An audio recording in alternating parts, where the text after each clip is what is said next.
伤得这么严重？你怎么还没走？我怕你死在这儿，连累罗府。给我起来！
哪里走？是。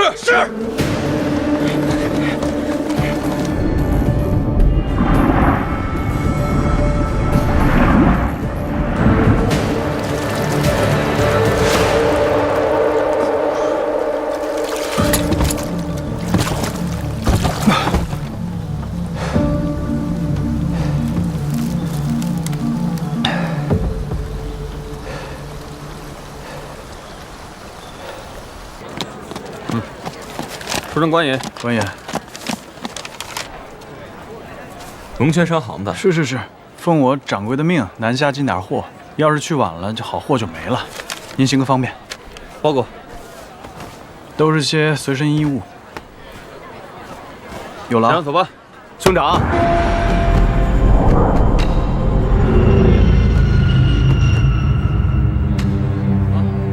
这位兄台何事？哈哈，哎呦，实在是对不住啊！这个兄台与我的堂兄看着背影有十分相似之处，是吗？我看这位兄台倒是似曾相识。哦，那应该是看错了。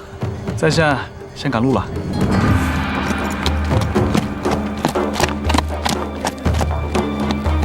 传令下去，让他们格外注意，背后有严重刀伤、行动不便者。是。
学姐，哪里走水了？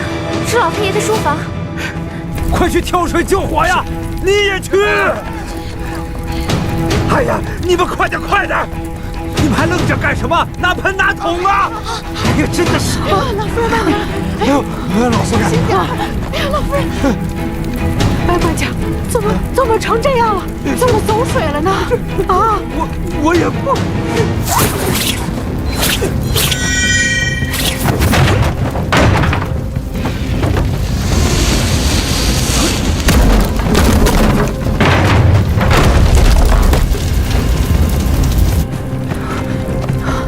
二爷，母亲，你去避一避吧，这有我的。避什么呀？赶快找人来救火呀！白管家还愣着干什么？快叫人去救火呀！去！是二爷。怎么会烧成这身体？怎么烧成这样？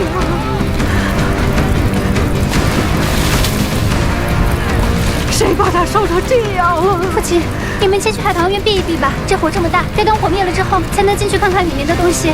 避什么呀？我得看着这火灭了，到你祖父的房子里去看看。你祖父的东西可都在里面呢。您别着急了，母亲，祖母，您别着急，祖母。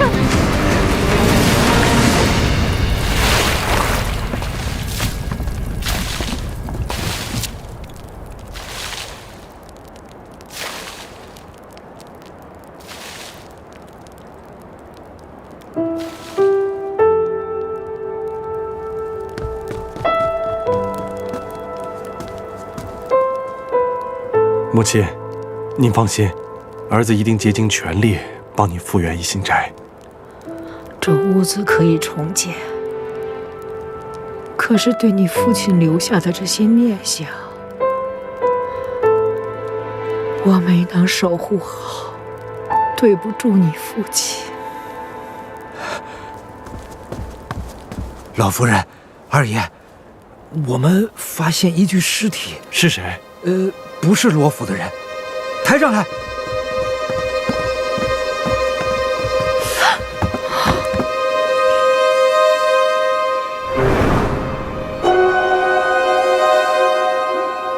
快去报官！是。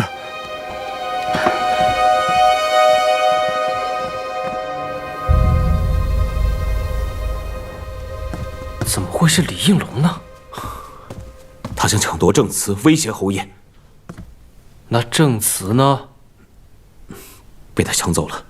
当时整根梁柱砸中他，如果我要过去的话，恐怕现在就有2具尸体了。不过我认得他的扳指，而且他的身手，我也辨认得出。公子，正祠被烧，也许是件好事。怎么打得这么巧？好不容易长上的伤口又要裂开了。我看老夫人痛心疾首的样子，正祠不会真的在一心斋吧？不会。正祠要是真的在里面的话，就以老夫人的身体，怕是早就晕过去了。他就是借坡下驴，见招拆招。公子，不是说由老夫人先出手让正祠曝光，你怎么还是先动手了？老太爷对老师有恩，我不能不顾罗府的安危。公子是为了老太爷，不是为了七姑娘。废话！但是又大费周折的自己伪造正祠，又把李应龙的尸体送进火场，还活生生的被房梁给砸了，有这个必要吗？不是你敷药你就敷药吗？你怎么那么多问题呢？陆家学不是那么好糊弄的，你得让人和正祠一起葬身火海，他才不会对罗府虎视眈眈。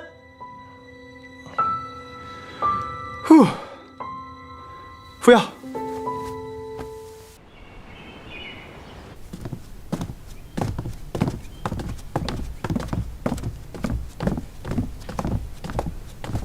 给母亲请安。免礼。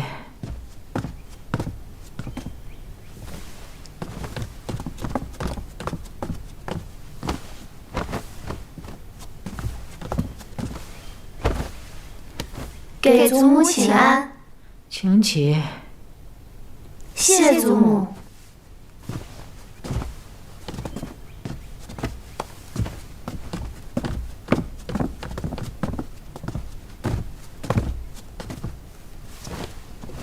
这个程家二郎一大早就来与我说，他要启程回府。那我在琢磨着，就在咱们园子里办一场送行宴吧。母亲放心，儿媳一定办好。这程家二公子这便要走了？这崇公子他也就是带着他祖母来看望我这个老婆子，说府里事务繁多，有些事情是耽搁不得的。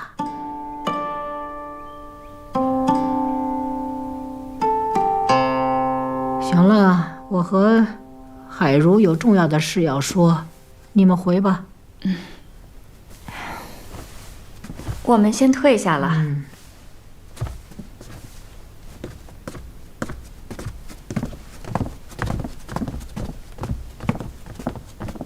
海如，那一具烧焦的尸首，衙门有没有说法了？查不出是何人，但我们罗家素来不与人结怨，衙门推断应该是入室盗窃的小贼。你相信吗？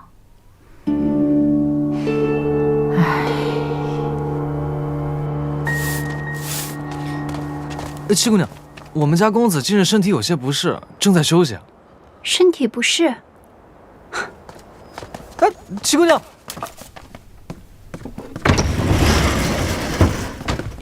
起来！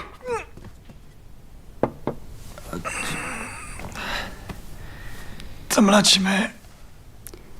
你们先出去。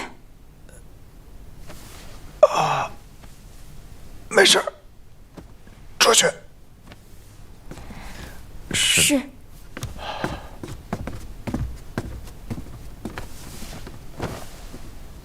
那一心斋的一把火是你放的，那尸体也是你运进去的。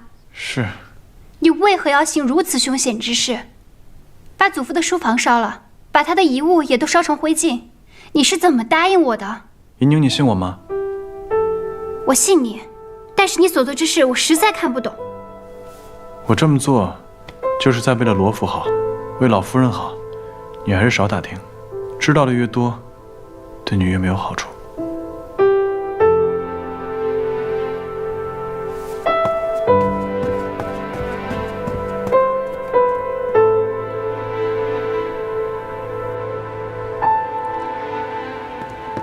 姑娘，看看谁来了。姑娘，青渠，你可回来了？这一路上可还好？一路上还算顺利，我结识了曹帮2个张家兄弟，帮了我不少忙。曹帮？我也是半路才遇到他们的。当时哥哥受伤了，我救了他，他们为了感谢我，就一路上护送我回来。姑娘放心，此2人很可靠。你素来谨慎，我自是信你的。那个孟大夫在哪儿？已经在客栈落脚了，张家兄弟替我看着他呢。好，我去找他。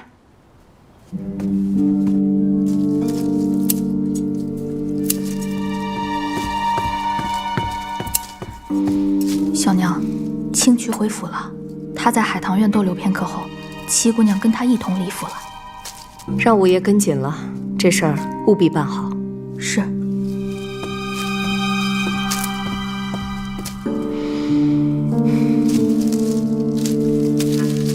好看。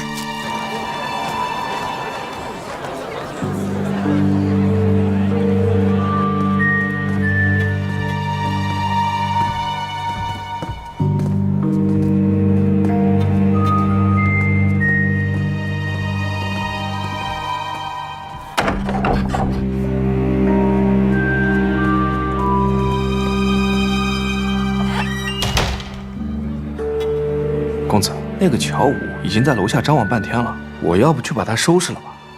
给七姑娘稍微提个醒就行了，不要太露痕迹。其他的事情有张家兄弟在。是。以上所言皆是事实，老夫所作有违医者仁心，这些年来也是常常自责。那孟大夫，你是否愿意出面作证？那是自然，要不然我也不会跟着青渠姑娘进京了。孟大夫，那就麻烦您了。哎呀，哪里哪里。2位慢走，得空您再来。哎，客官，里边请，里边有雅座。来。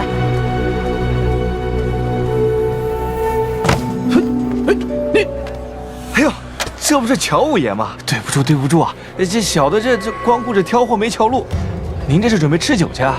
去，走路不长眼的东西！哎，二位慢走，有空您再来。滚！哎，他是不是想来劫人啊？要不要多找2个人来保护孟大夫？不用，不要让张家兄弟跟孟大夫跟得太紧。若是劫人，就一网打尽；若不是劫人，便看看他们有什么别的招数。走吧。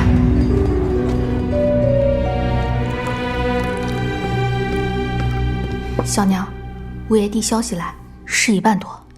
那就好。大姐姐身体总算是好些了，都能出来散步了。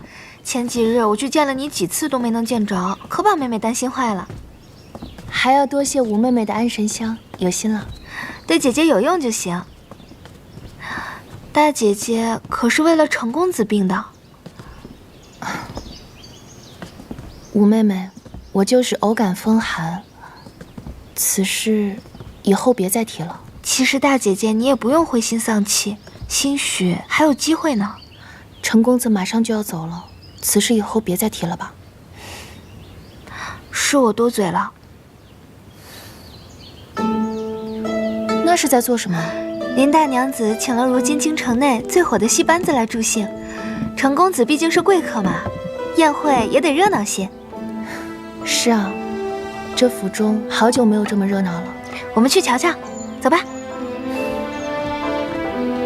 哎，这是什么？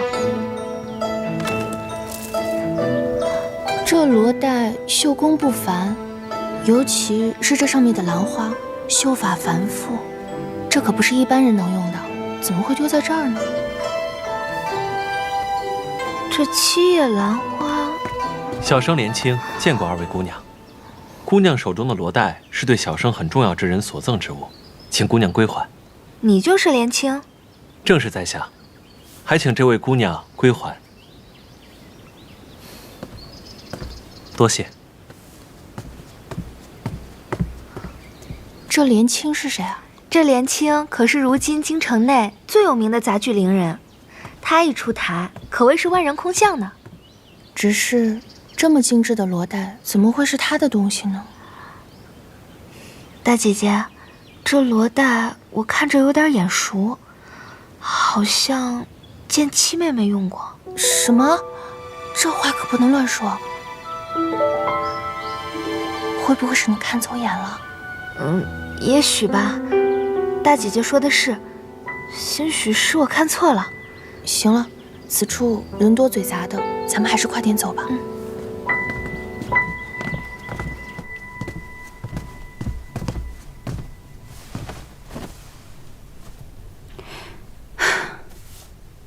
姑娘，你这几日怎么又憔悴了？可是哪里不舒服？没事，我就是觉得有些头疼。这宴席马上就要开始了，您要紧吗？可能是因为昨夜雨太大，有些受凉了吧。你让厨房做一些姜汤，直接带到宴席就好。好，那我先帮您梳头。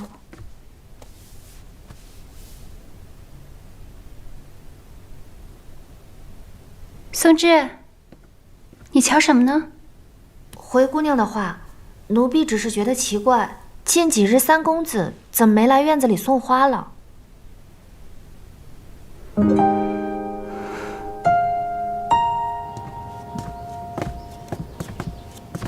姑娘，昨夜刚下了雨，今日天气又凉了许多，您的身子受得住吗？你去给我拿一件披风过来吧。是。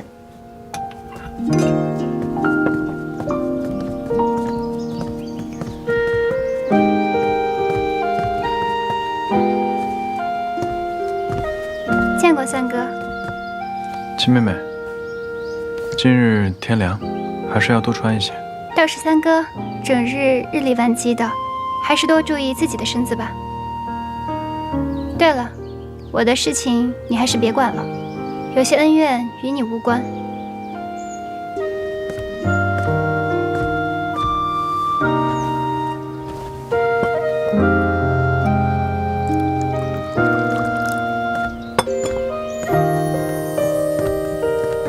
公子，七姑娘这话是什么意思啊？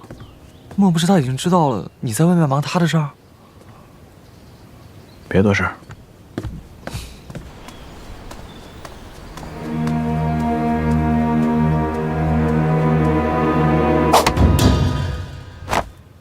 这个班子最近在京城红得很，好不容易才请过来。哦，原来如此。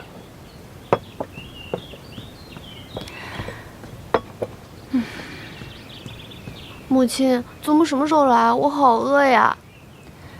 再等等吧。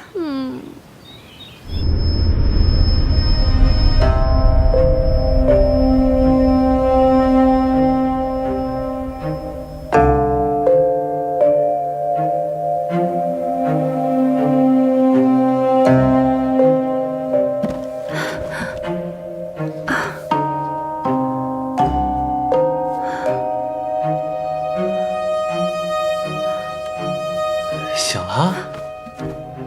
你是谁？我是谁？七姑娘竟然还不知道？这定情信物都送我了，你说我想干嘛呀？我当然是要……七姑娘，你要去哪儿啊？七姑娘，七姑娘，七姑娘，你要去哪儿啊？七姑娘，七姑娘。七姑娘，七姑娘，七姑娘，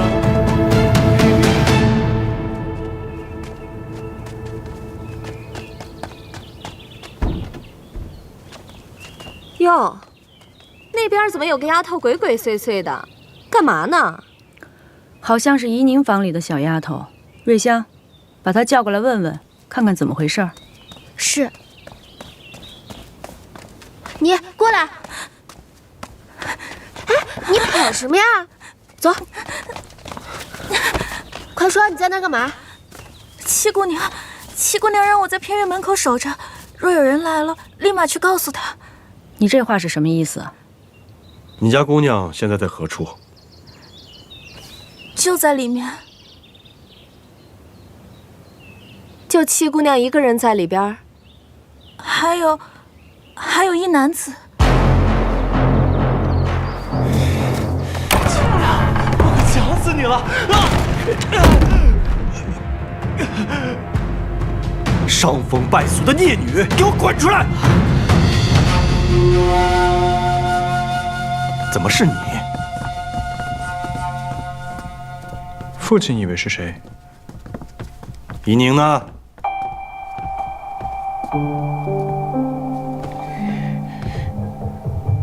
父亲，我在这儿。您找我？怡宁啊，你没事吧？祖母，母亲，我没事。就是这个人把我敲晕，还将我胁迫致死，还好3个及时赶到，才救了我。七姑娘，你胡说什么呢？不是你约我再次相见的吗？这不是你让小丫头带来约我见面的信吗？的确是七姑娘让我把信交给此人的。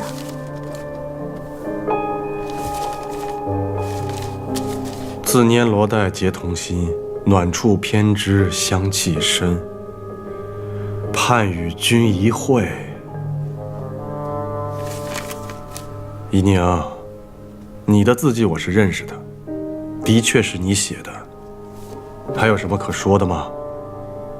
父亲，自己可能是模仿的。再说了，这小丫头虽然是我院子里的，但并非跟前儿的。这么私密的事情，我怎么可能交与她呢？对啊，贴身丫鬟应该是雪芝。姑娘，不是你说怕雪芝姐姐出面太过显眼，所以让一个衍生的丫头来办吗？哦，对了，还有，这是你我相识时你送我的信物，我一直贴身带着呢。这不是当年我赠予你母亲的罗带吗？这条罗带我见过，我和大姐姐曾在院里捡到过它，正是此人匆忙赶来相认，还是说是于他一个很重要的人送他的？此事大姐姐可以作证。这条罗带，我让松枝带去洗晒，洗晒时弄丢了，我还十分心痛，毕竟这是母亲的遗物。住口！不知廉耻！我看你分明就是在狡辩。白管家，在，把七姑娘和这个伶人分别给我关起来。行了，让怡宁把话说完。谢祖母。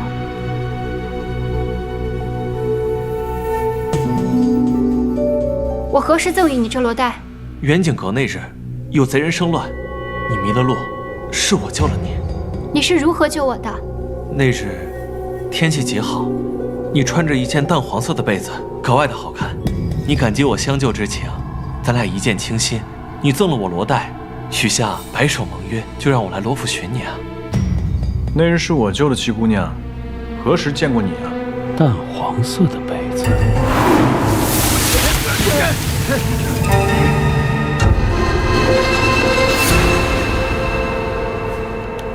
三公子就不必再替我们遮掩了。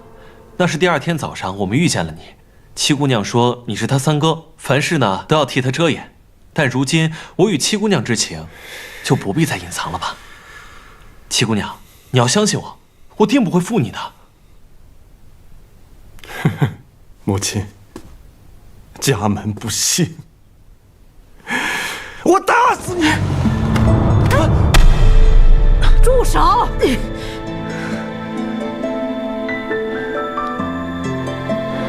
能动动脑子吗？此事疑点甚多，还没问清楚呢，你就动手。母亲，如今人证物证俱在，如果再问下去的话，就是丢咱们罗家的脸。你说你在远景阁何处救了他？当日那么乱，你又是如何脱身的？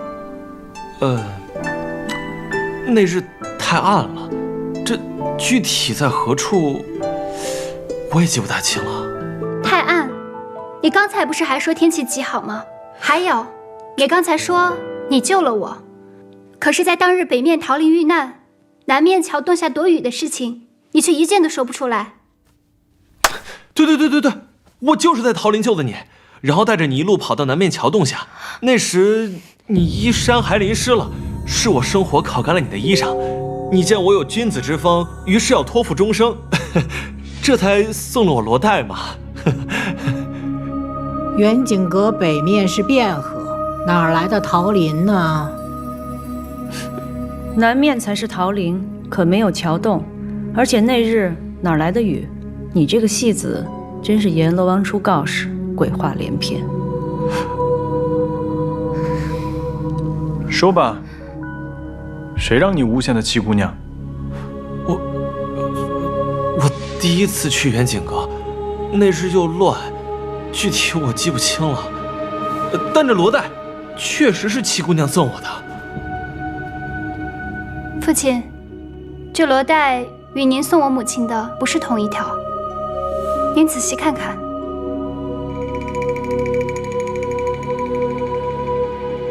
当年我定制了2条，为的是妻妾之别。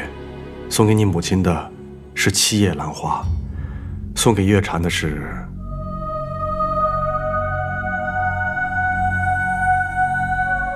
6叶兰花。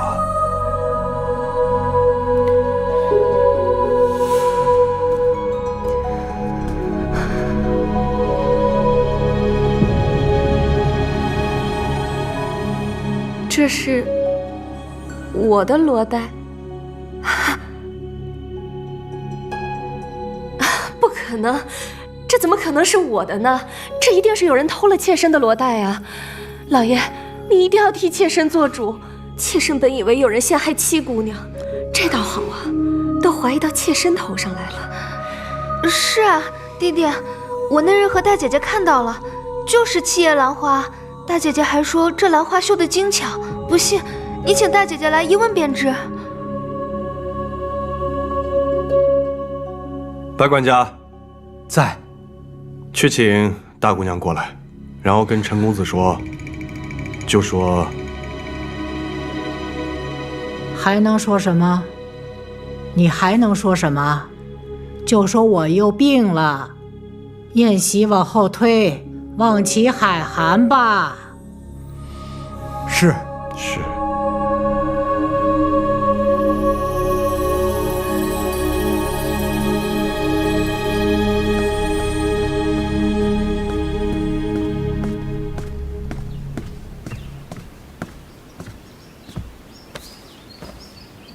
大太师，老夫人病了，宴席往后推一推。知道了。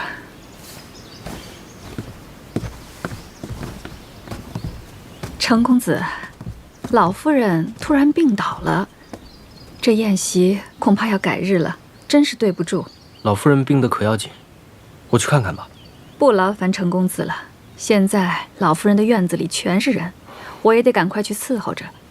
既是如此，那我也不便多叨扰。今日我就离府，烦请陈大娘子替我转达。多谢程公子。秀儿，你跟山哥快回院子去吧。啊，我也想去。哦，走吧。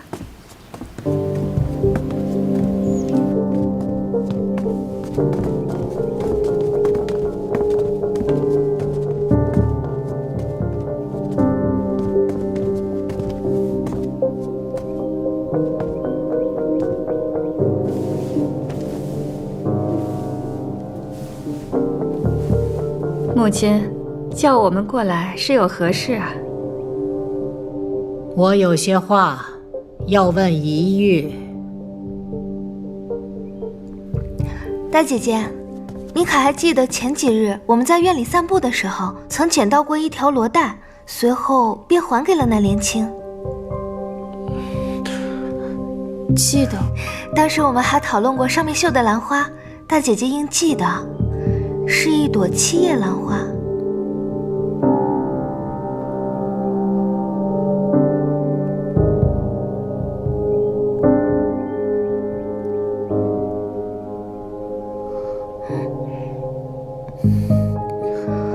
我只记得是一朵兰花，但忘了是几叶了。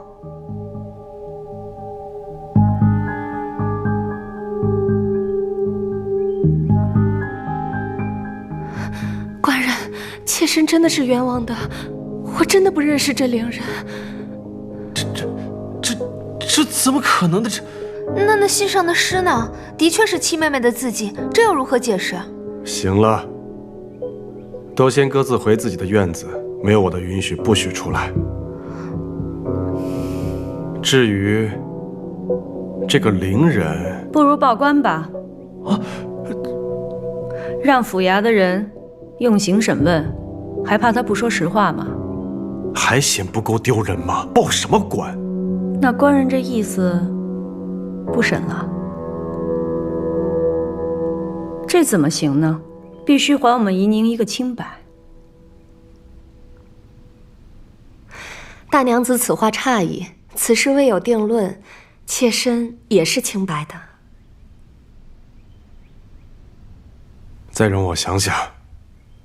白管家在，先把这个伶人关进柴房。是。弟弟，那我先扶小娘回房了。站住！若是父亲觉得理不清头绪，便替女儿捋捋。千瞿，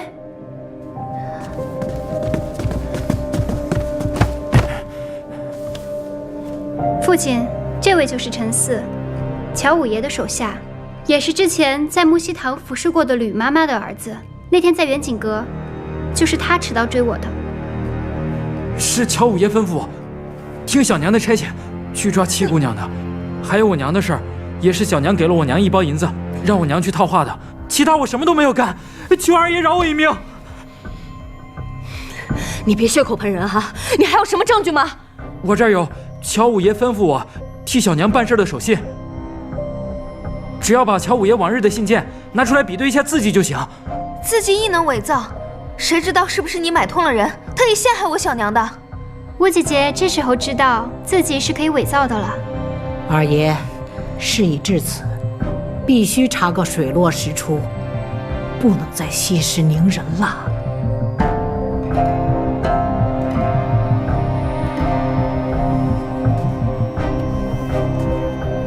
但凭母亲吩咐。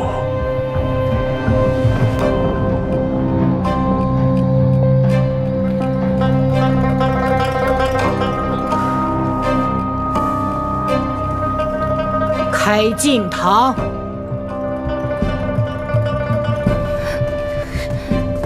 母亲，那我也先带宜玉回去了。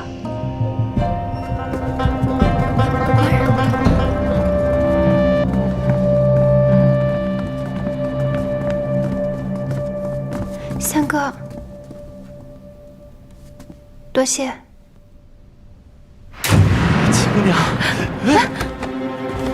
你，七姑娘，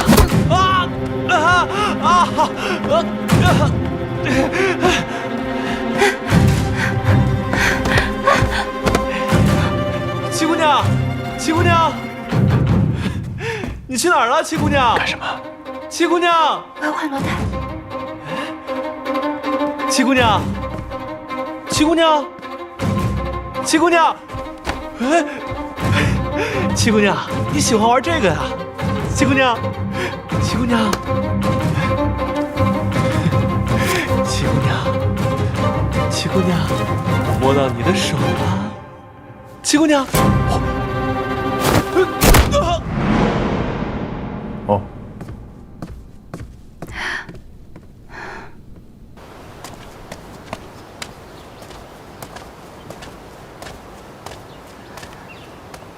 母亲，女儿不是有意要……玉儿，这件事情你做得很好。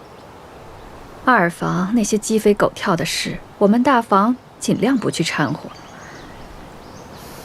你不愧是我最乖巧懂事的孩子，果然没有让我失望。是，女儿谨记母亲的教诲。你是说，那个像花匠一样的罗三公子，有可能是袁景阁和舅舅对阵之人？袁景阁那晚正巧出现一男一女，而那女子的确穿着一件淡黄色的衣服。此事，先回去和舅舅禀报了再说。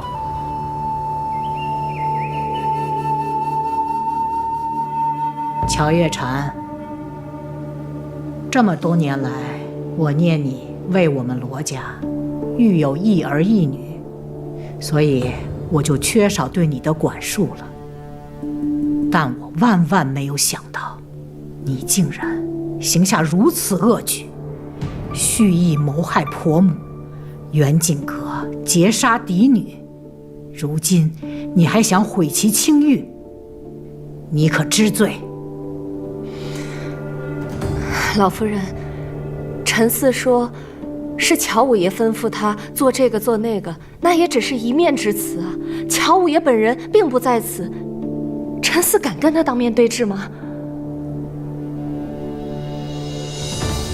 父亲，小娘服侍您多年，一心为您，她不会做这样的事的。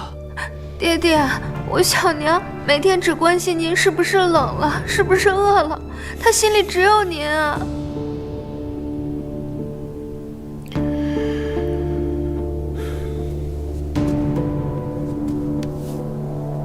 母亲，月禅所言也有道理，不如我们找到乔武，让他们当面对质一番。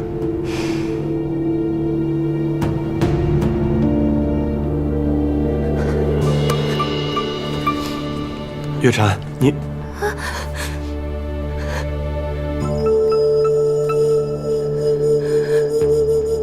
白管家，在，去请大夫过来。是。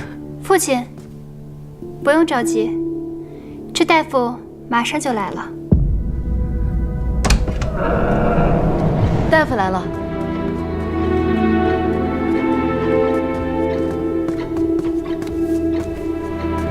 陈大夫，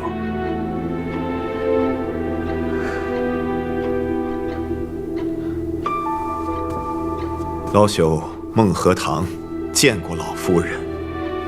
见过罗二爷，没想到10多年不见，二爷还记得老朽。你不是陈大夫吗？怎么姓孟了呢？此事说来惭愧，老朽姓孟，扬州人士，只因乔小娘不愿让旁人知道她和老朽是旧相识，故谎称姓陈。老爷息怒，妾身确实去到扬州找他瞧过病，也只是相信他的医术，又很担心专程从扬州请个大夫进京会遭人诟病，这才请他一名。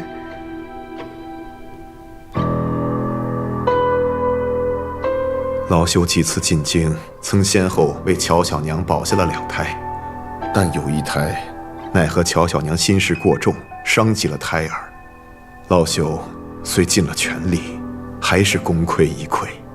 乔小娘为了不让老朽说出此事，亲自买了宅子，赠予老朽。老朽一时迷了心窍，便照他吩咐所说，滑胎是七姑娘所做，老朽对不住七姑娘。乔月禅呐，乔月禅，你自己保不住你的孩子，居然嫁祸于人，嫁祸于一个小姑娘，居心何其毒也！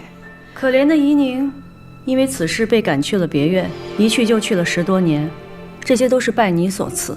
你这是诬陷，你就是诬陷！你说我送你宅子，你有何证据？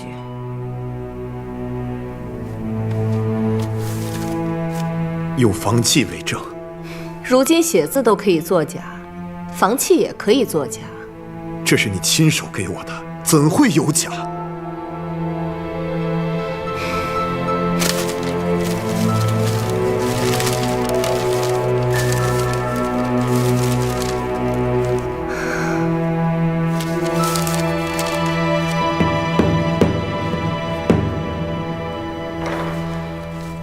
房契上写的是庚子年的4月初5，那日莲儿生了场大病，我去寺庙如素祈福，官人担心我腹中的孩子，亲自陪我去的寺庙。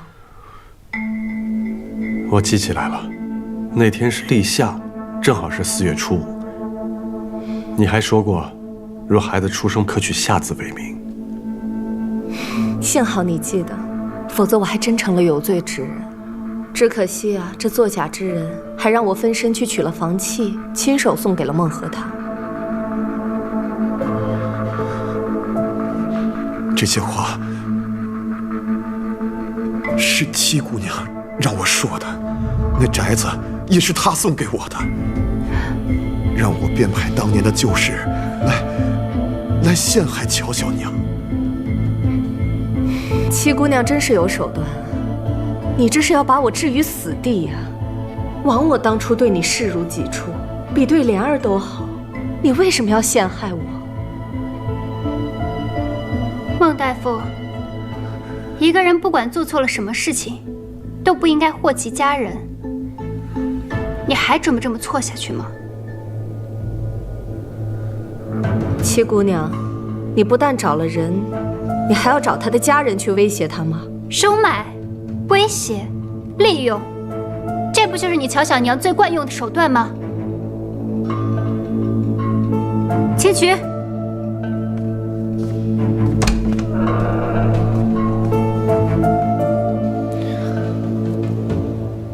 公子，你的伤口渗血了，这样下去让人发现可不得了。张家兄弟把救的人交给青渠了吗？连同乔五爷一起交给金渠了。公子，七姑娘能解决的，要不你先回去吧。他能解决，他解决的方式就是险些把自己给毁掉。公子，你先别生气，小心血流的更多。没事。哎，公子，你没事吧？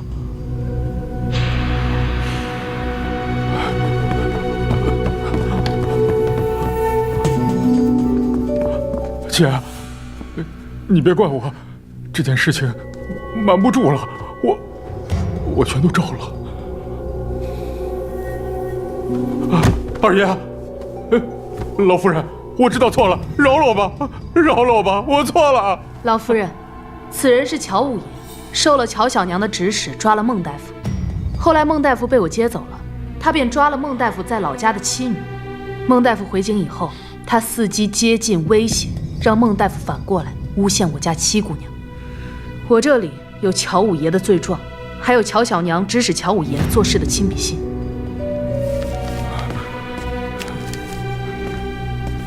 还有她，是乔小娘院子里的李妈妈。当年乔小娘栽赃嫁祸之时，她亦可以作证。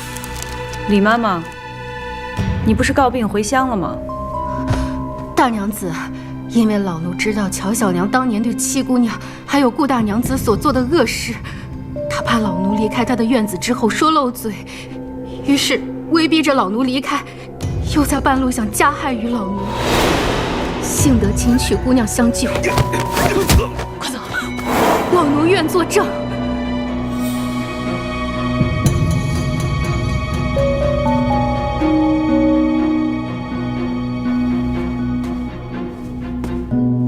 孟大夫，事已至此，你还不想说实话吗？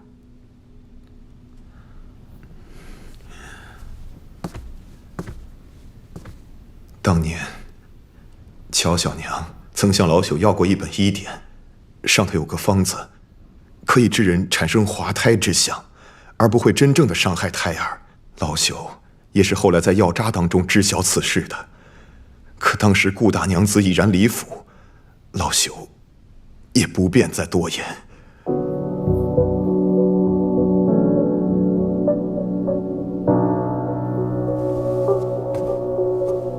明兰害你之事，都是你自己所为。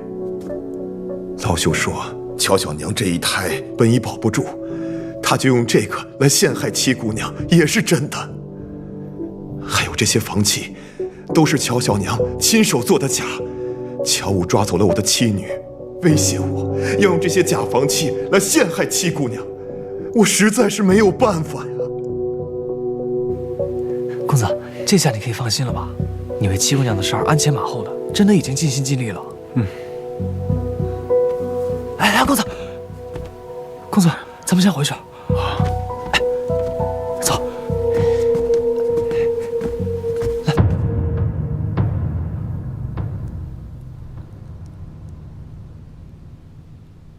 罗姨娘，当你进府第一天，这一幕就是你盼着的。你如愿以偿了。乔小娘，这句话应该是我问你吧？自打我回府以来，你就一直算计，却没想到搬起石头砸了自己的脚。我哪算得过你？仗着罗家嫡女的身份，作威作福，那也比不上小娘心思歹毒。先是害了我母亲，如今又想害我。今天的这一切，都是因为你咎由自取。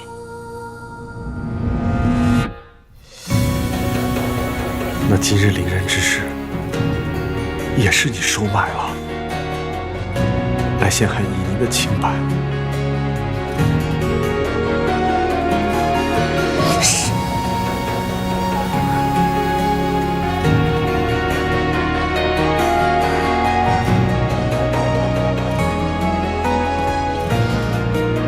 月禅，自从你我初相识起，你便善解人意，知书达理，我视你为知音呐。可你为何变得如此的恶毒？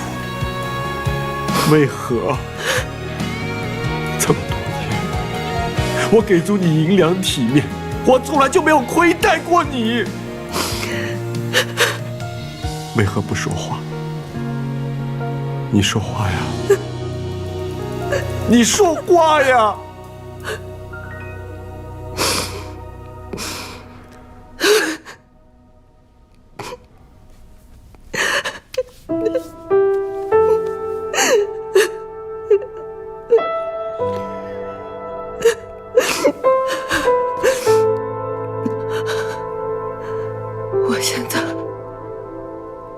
说什么？我在你面前还能说什么？啊！当年你许我的大娘子啊，你娶了顾明兰，我都不知道我哪一点比不上她。是不是只因为我是一个庶女？你告诉我，我到现在都没有弄明白。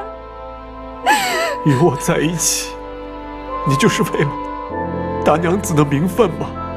我一日做了妾，我就是想赶走顾明兰。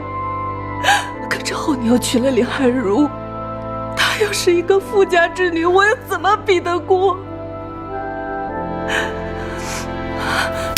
我该，我是有错，可是我千错万错。我为你生下了一儿一女，我心里念的想的都是你，我的一辈子都给了这2个孩子，我没有什么想法。我希望我的2个孩子能够为罗家光宗耀祖，你明白吗？我一生都很好强，我是错，我是输，我的孩子不能输。罗成章，我们的孩子不能输啊！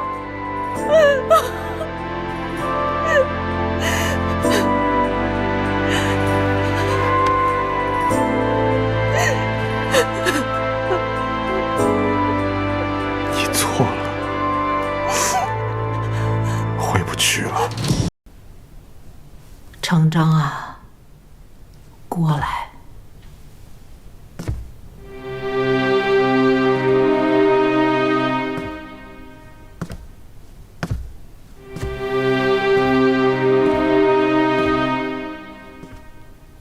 当着老祖宗的牌位，这件事应该有个了断了。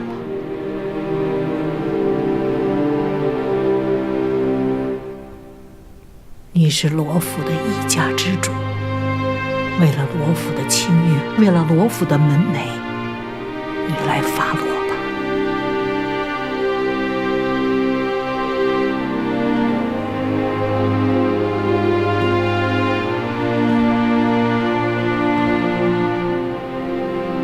来人，把乔月禅给我拖下去，杖责50，赶去田庄。爹爹不要啊！小娘身子弱，不愿替小娘受这50杖，求父亲饶了小娘。爹爹，小娘就算有错，但罪不至死，求爹爹开恩！别去求他们，起来，莲儿乖。萱儿乖，莲儿照顾萱儿，萱儿好好读书，啊！给我拖下去！放开！我自己走。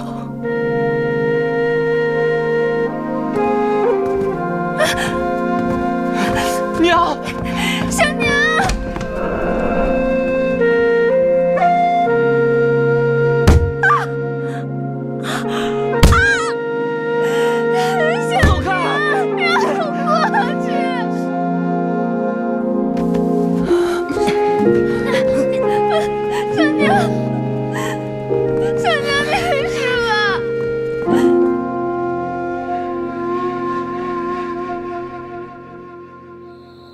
什么事儿这么着急啊？还神神秘秘的。嘘，六舅爷，跟我来。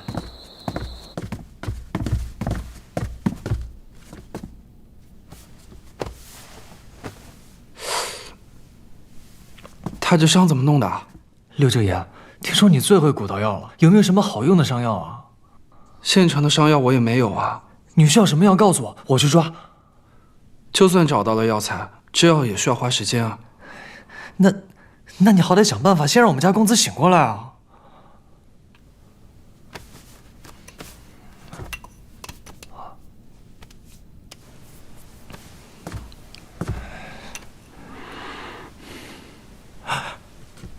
公子，你醒了。这可是我秘制的金疮丸，1颗可值钱了。舅舅，费用我会让少安稍后补上，还烦请求求不要把今日之事说出去。尽管我不知道你为什么受到伤，但我觉得你这个人虽然面相不善，应该也不算坏人。放心了，我不会说出去的。多谢舅舅。你这伤怎么样也得躺2个月才能好，你千万别乱动了。少安，我去写个方子，你陪我去抓药。是，多谢刘救援。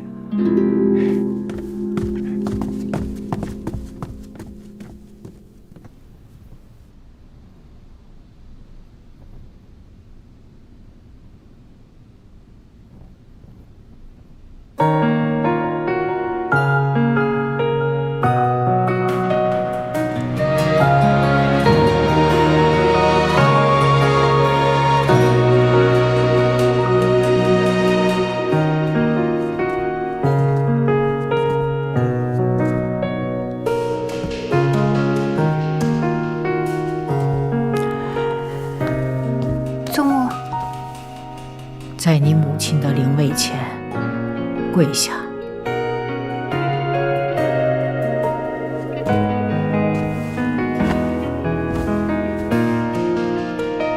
你可知错？祖母，我知道今日所行之事极为凶险，可是莹莹不觉得自己做错了。乔小娘陷害我母亲，毁其声誉，杀人诛心，我揭穿她，何错之有？既然你不知道自己错在哪里，那就一直在你母亲灵位前跪着，直到自己想明白了再来回我。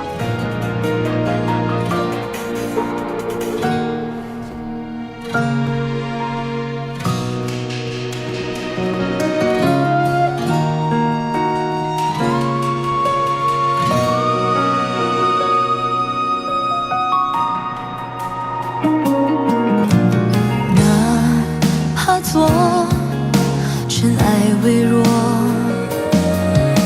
也要飞舞自己的闪烁，穿过无尽的烟火，踏平风波，为你为我为承诺烧成琥珀。三哥，你也觉得我做的不对吗？若你出事，即使洗清了冤屈，又有何意义？你母亲泉下有知，会心安吗？你为母洗冤势在必行，可无论你多心急，都得设法保全住自己。这次是侥幸了，下次呢？人活一世，会有一个又一个的目标想要去达成。倘若你总是这般不计后果，迟早会吃大亏。感谢三哥一直以来对我的相助。你可以说我行事冒失，不计后果，但是我绝不会后悔。任何事情，无论筹划多久，都会有风险，与其瞻前顾后，不如找一个合适的时机搏一搏。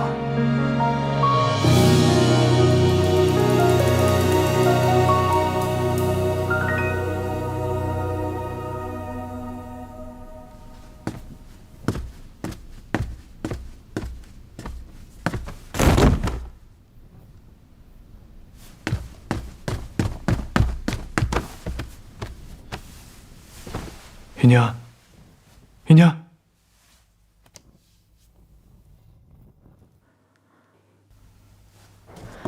依宁她怎么了？回老夫人，姑娘她又发高热了，那还不快去请大夫？大娘子，松枝已经去请了。青渠呢？她不是懂医术吗？姑娘吩咐青渠安全地把孟大夫老小送出城，她还没回府。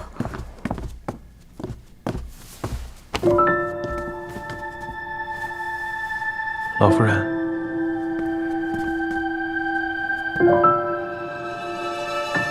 你回去吧，大夫马上就来了。啊，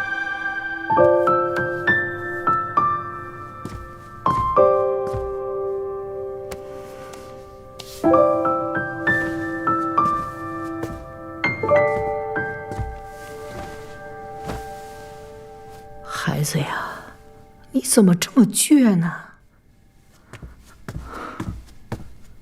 你看看，你都烧成这样了，也不肯求个饶，祖母真为你担心啊。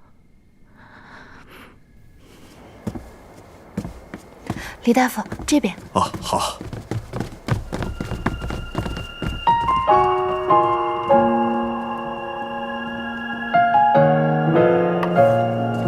切记，莫让病人操心太过，忧思太甚，否则又会更受不了。且一般的退烧法子都会收效甚明的。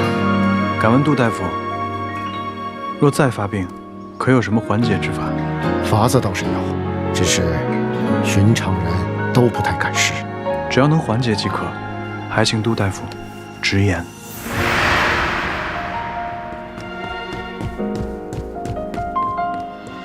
你们家姑娘怎么样了？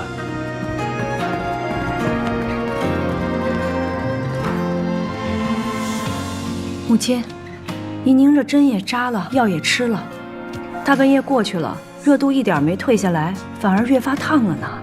她这个身体啊，要发寒，看来1床被子不够，拿2床被子来。快去。是。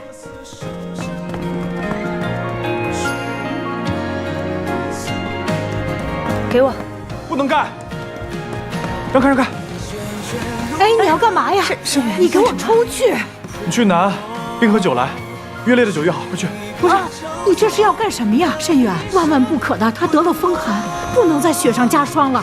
难不成你要害他吗？我要是要害他，我让他在经堂跪着就好了，我把他抱回来干什么呢？这不行。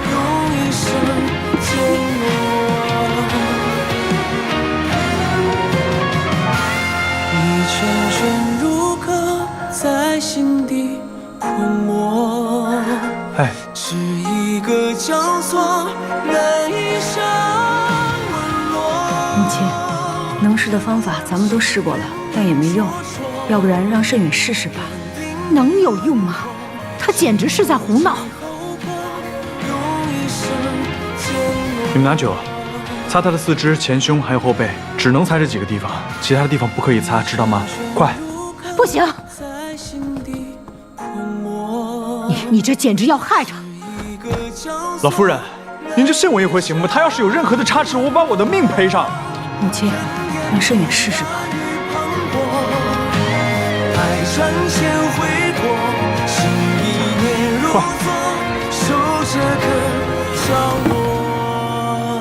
在罗府跟你抢证词的，确定是李应龙。回侯爷，应该是。他的那枚扳指，我与他交手几次都见过，而且武功招式也一样。那份烧掉的，确定就是孙成武的证词。这个属下没有看清，但是李应龙拼死保护，应该没错。什么叫应该？什么都应该。不过，这倒让我觉得蹊跷了。李应龙这样一个沿海船队的人，像丧家之犬一样逃到京城，怎么会那么快就摸清了罗府的门路？舅舅怀疑这是故意掩人耳目。可是罗老夫人痛心罗老太爷，还有没有什么其他可疑之人？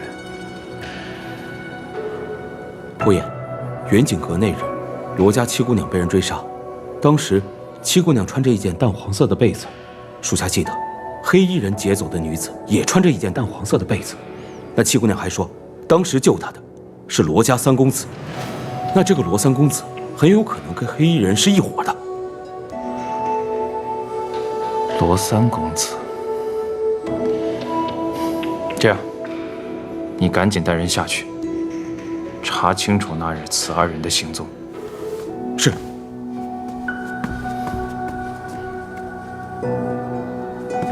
还有事？舅舅，关于那七姑娘，外甥还有一个发现。磨磨唧唧地说。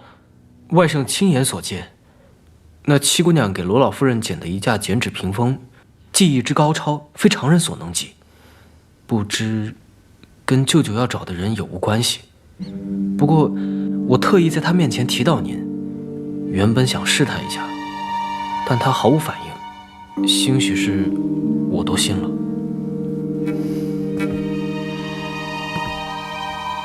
不管她跟梅梅有没有关系，这七姑娘绝对不是什么简单的角色。找机会等候去会会她。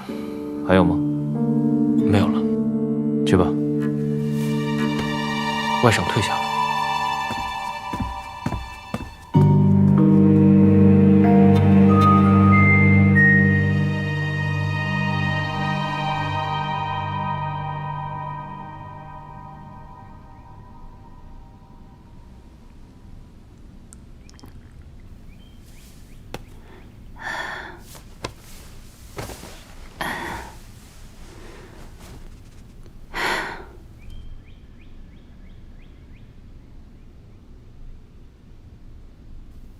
姑娘，你醒了。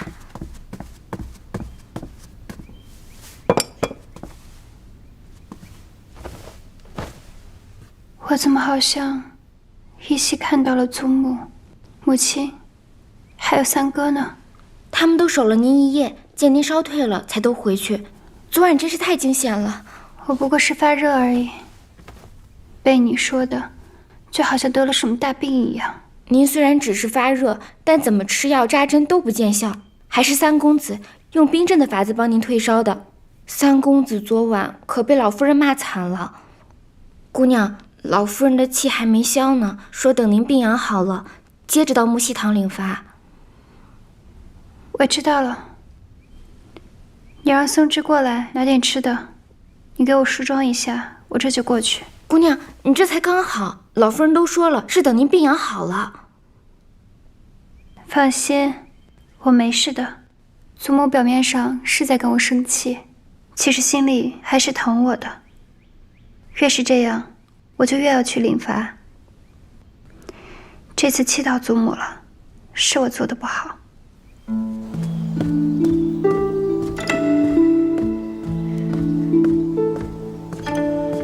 老夫人，怎么样？他醒了呀？已经醒了，喝了粥也服了药，应该没什么大碍了。老夫人放心吧。要不然您去看看？不去。我要是去看他，他更不在意了，以后还会这样。不去。七姑娘，你怎么起来了？老夫人刚还念叨你呢。祖母，祖母，祖母，我都烧了一夜了，还跪了好几个时辰，您就别生我的气了。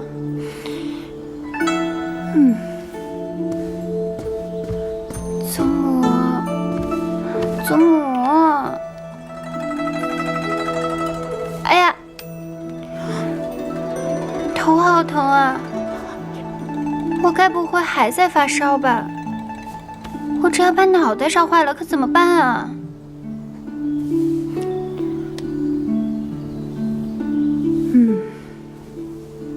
你真要是个傻的，我就不用操那么多的心了。我才不傻呢，我是祖母的开心果，怎么能傻呢？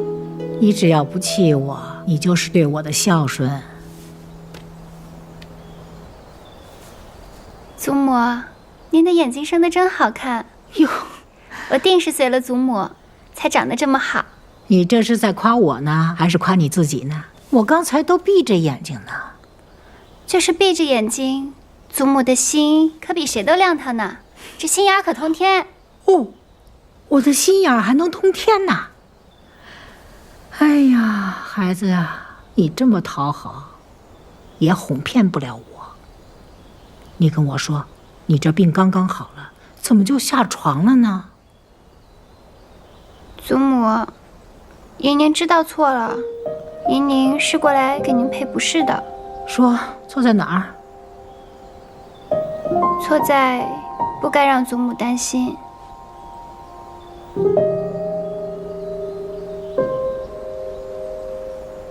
哎，宁儿啊，真是一个乖巧的孩子。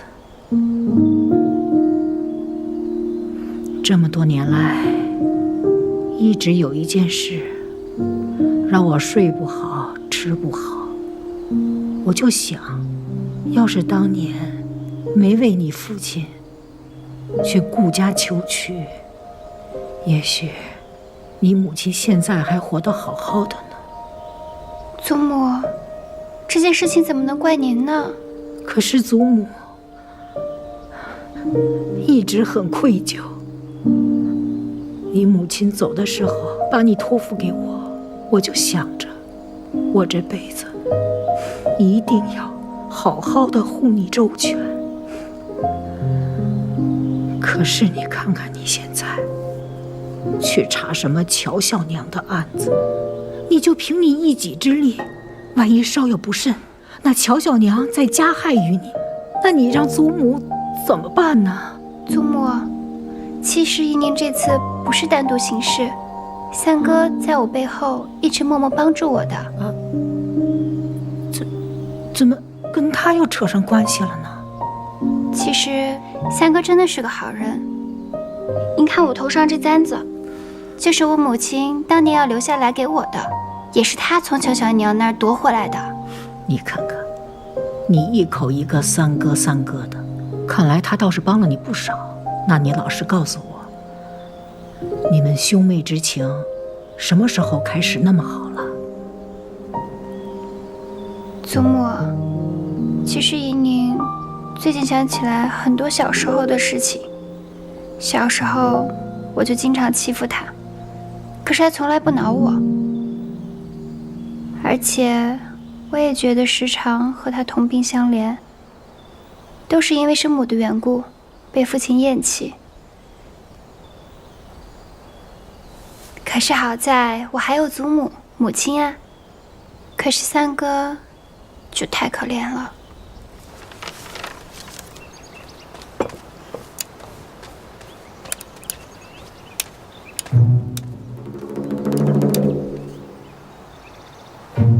拿走吧。大娘子，前2箱已经点完了，把那2箱衣服和鞋子给他拿到屋里去。是，这2箱搬走吧。是。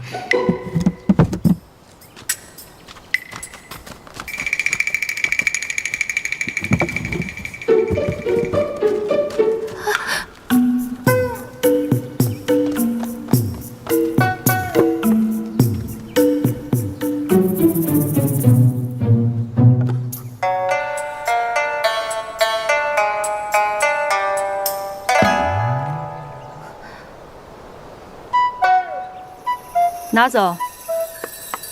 等一下，等一下，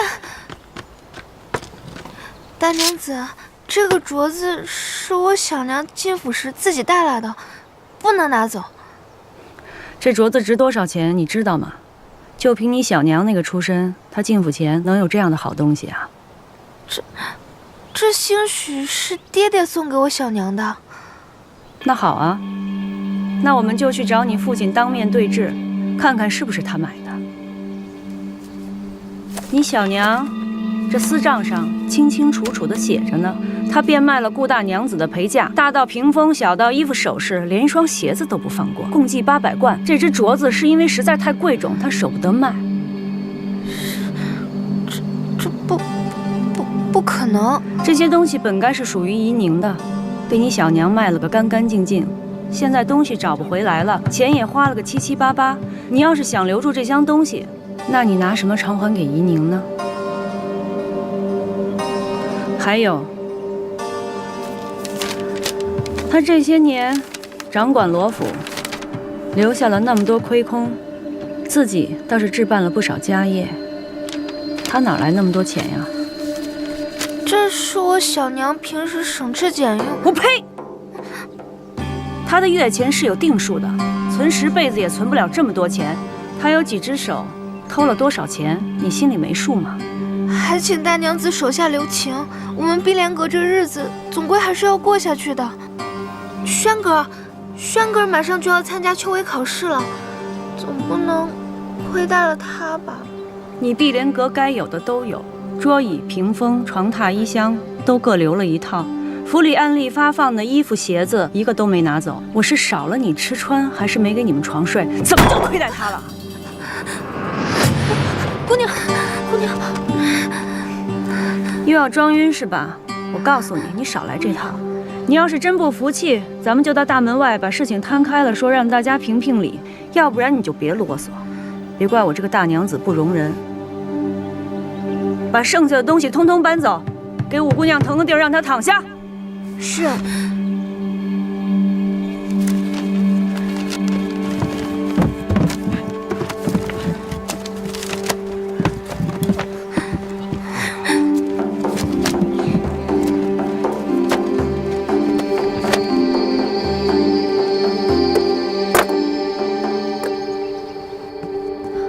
姑娘，您别太伤心了，二爷也许只是还在气头上，他平日里最疼您了，也许过2天就好了。你不懂，这次真的不一样了。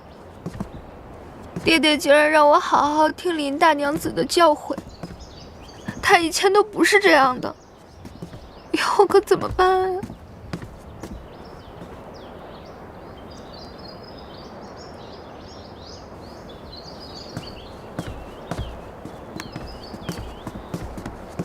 大姐姐为何一个人在此处绣花呀？五妹妹这是刚哭过，眼圈红红的。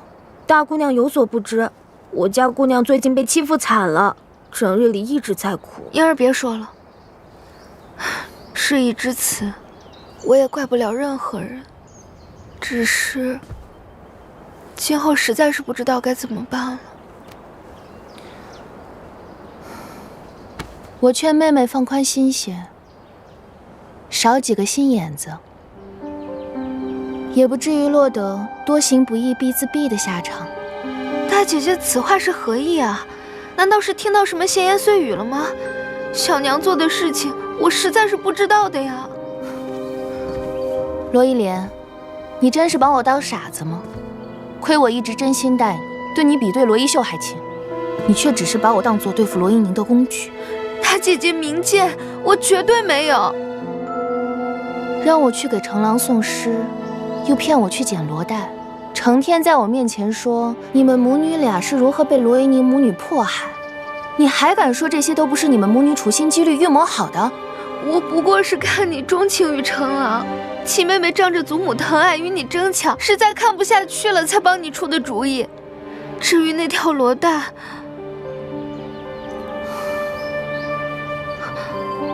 你是故意的，你故意说不知道看到了吉野兰花。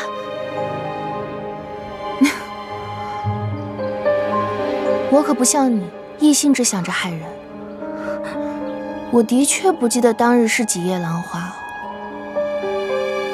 怎么，你不继续扮你的楚楚可怜了？哼！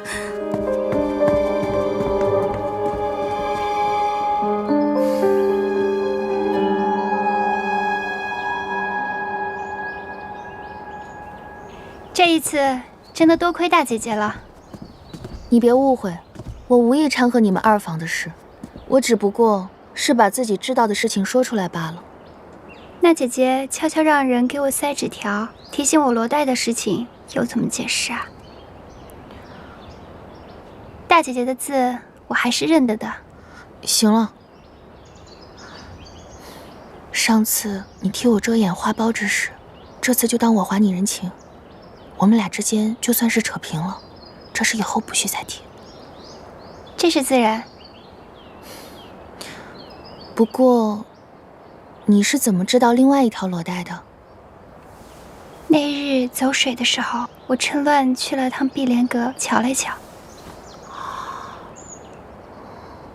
大姐姐定是觉得我心思多，吃亏吃多了，自然会多想一些。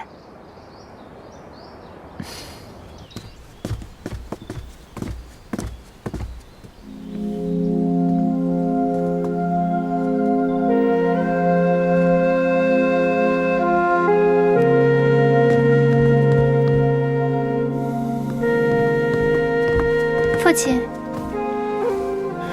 女儿正打算去找您呢。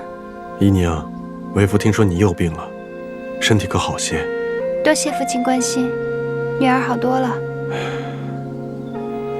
你来找我，是因为你母亲的事吧？女儿知道，父亲一向重视罗府清誉，不会将乔小娘送去官府。对此，女儿也并不强求。这么多年，辛苦你了，是为父错怪你了。只要父亲可以还我母亲一个公道，女儿并不觉得苦。女儿恳求父亲可以开敬堂，当众给我母亲一个解释。这是自然，为父已经知道你母亲的清白，为父一定会讨回一个公道。你好好养身体，其他事情就不要管了。雪芝，扶你小姐回去休息。是，姑娘，我们先回去吧。多谢父亲。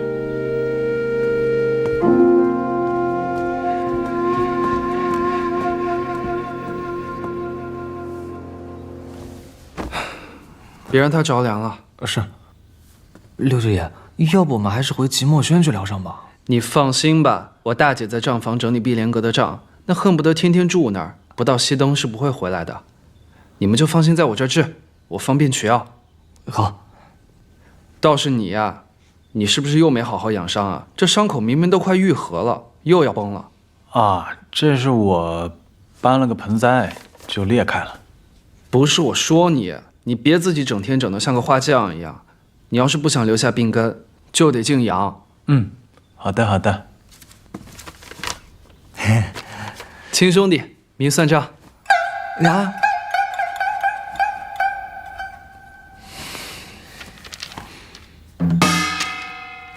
行了，有事儿呢你就让少安找我，我这人帮人帮到底，送佛送到西。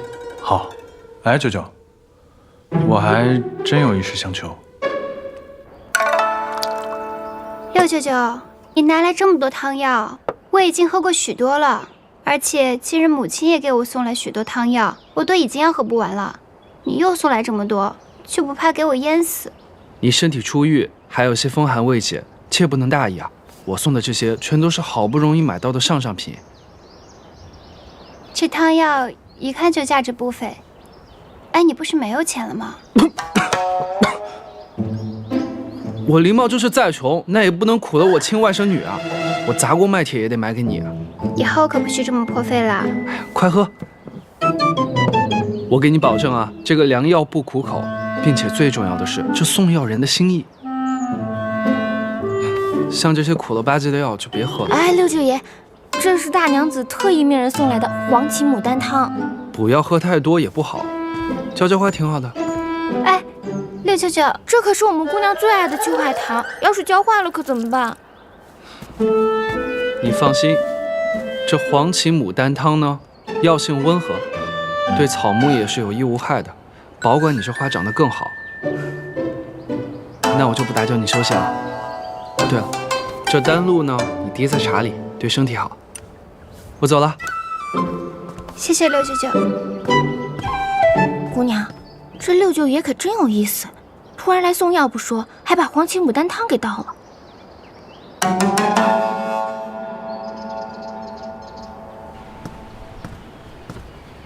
这三外甥送个药还躲躲藏藏的，这俩人该不会真闹别扭了？果然是小辈，幼稚。不过这三外甥哪儿来的药呢？李应龙留下的账本，夏勇师兄好不容易破解了，可他说这只是半本账本，怎么会只有半本呢？那剩下的账本在谁那儿？或许是在他当年哪个同党的手上。他的同党应该都死了呀。公子，那我让齐安去查一查他的同党还有什么亲眷家属之类的。哦，对了，公子，齐安来信还说陆家学的人正在四处打听宴会当晚你和七姑娘的行踪。我们的人按照你的吩咐，说是没瞧见过你俩。他突然打探我们的行踪，那偏院闹事那日，叶岩定是听到了些什么？那他会不会已经怀疑到公子头上了？没事儿，看看他们下一步要做什么吧，见招拆招。三哥，三哥，我听那日雪芝说我生病，你陪了我一宿，还说若我有不测，你愿陪我一同去。三哥，现在除了母亲和祖母，你便是对我最重要的人了。哎，这也不知道怎么回事，又觉得头不舒服。你说我该不会是又发热了吧？哼哼，我看你是好了。你又不是大夫，你怎么知道我好了？都能巧言令色了，定然是好了。哎，那不是百草园的丹露吗？六舅舅也给过我一份儿，你的这一份也是他给你的？对，六舅舅跟我说，可以把丹露每日往茶里面滴上几滴，可以补气。最近母亲和祖母让我喝的补药够多了，不如我让雪芝把我的这瓶也给你吧。不行，其他的补药你可以都不喝，但是这个丹露，你必须每日都往茶里面滴几滴。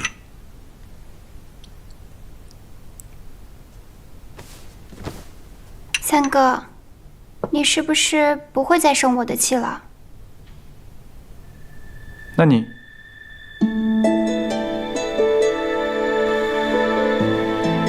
先答应我，以后不许再以身犯险了。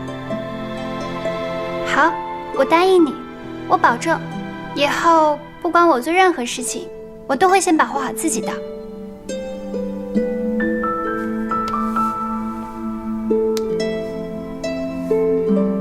喝掉。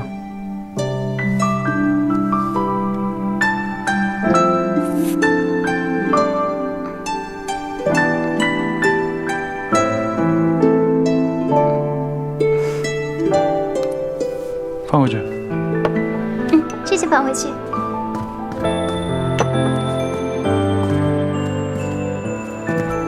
三哥，这龙涎香这么珍贵，你是哪里来的这么多银子？做点小营生，赚些薄利。什么营生？就是一些小买卖，不然我怎么度日啊？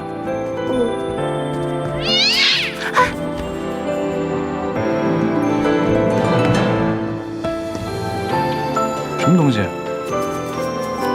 公子不必担心，是只小猫。哦。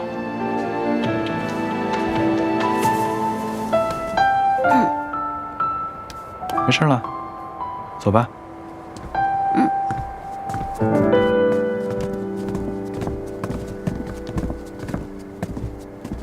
母亲，母亲，你什么时候来的？前几日我去采福院给您请安，您都不在。坐吧。您等久了吧？我应该让亲去给您捎个信儿去的。没事儿，这些天呢，我竟在盘点碧莲阁的东西，查出了不少乔小娘的私账，可算是查完了。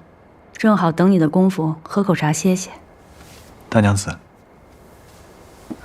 怡宁，这些全是乔小娘当年私下变卖顾大娘子的陪嫁得来的。我想办法全部都寻过了，可惜时间太久，就换回来这几套首饰。他用变卖的钱置办了些产业，我都处理了，换回这些钱，你先收着。多谢母亲，时隔多年能找回这么多东西，一定费了很多周折。傻孩子啊，我能做的也只有这些。说到底，这些物件也只是个念想。顾大娘子真正希望的是你要过得好。行了，把东西交给你，我就安心了。我要回去让你父亲看看这些私账，让他知道他看中的乔小娘这些年都干了哪些好事儿。想必这些事情父亲也是知道的，只是睁只眼闭只眼罢了。母亲，我送送您吧。不用了。慎远，府里在做新衣，我让人给你送了几套，你回去试试。如果不合身，就过来跟我说，缺什么了，想要什么就告诉我。你是个好孩子。谢谢大娘子。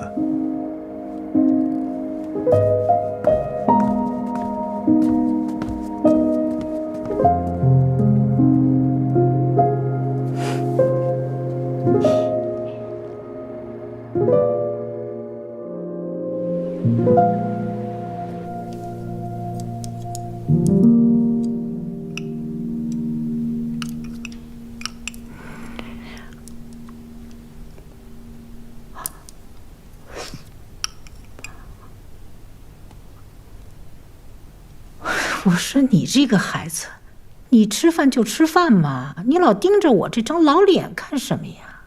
好看呀，谁让我祖母是京城第一美人呢？美人还来个第一，你这破猴，真会哄我开心。老夫人，大娘子，主人送来了黄芪牡丹汤，他说啊，让我看着七姑娘喝下去。我才不喝这汤药呢，我不喝这药。七姑娘不喝药，身体怎么能好啊？祖母，喝了，风寒刚好，需要调养身体。你母亲也是为你好，喝了。来，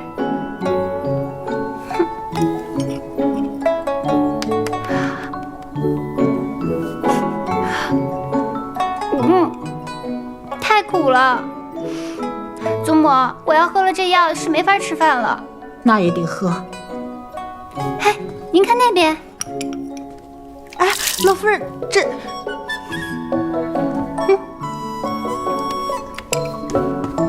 我没看见。你母亲问起来，我什么都不知道，不关我的事，我没看见啊。